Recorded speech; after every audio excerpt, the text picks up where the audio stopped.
அண்ணா பல்கலைக்கழக முன்னாள் துணைவேந்தர் சஸ்பெண்ட் செய்யப்பட்டிருக்கிறார். அண்மை செய்தியாக பார்த்து வருகிறோம். இது குறித்து கூடுதல் விவரங்களுடன் இணைகிறார் எமது செய்தியாளர் பிரபாகரன். பிரபாகரன், நீங்க முழு விவரங்களை பதிவு செய்யுங்க.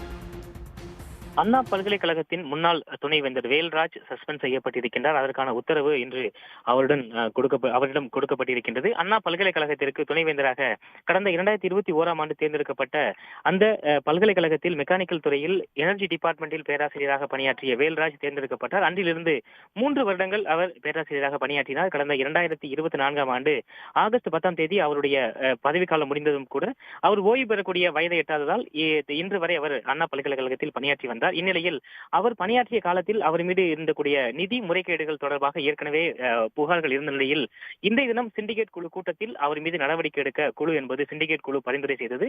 அதன்படி இன்று அவர் ஓய்வு பெற இருந்த நிலையில் அவரை சஸ்பெண்ட் செய்து அண்ணா பல்கலைக்கழக நிர்வாகம் உத்தரவு பிறப்பித்திருக்கின்றது. அந்த உத்தரவு நகல் அவரிடம் கொடுக்கப்பட்டிருக்கின்றது. தொடர்ந்து துறை ரீதியான நடவடிக்கைகளும் விசாரணைகளும் நடைபெறும் என எதிர்பார்க்கப்படுகின்றது. விவரங்களுக்கு நன்றி பிரபாகரன். உடனுக்குடன் செய்திகளை தெரிந்து கொள்ள சன் நியூஸ் பெல் ஐகானை கிளிக் பண்ணுங்க.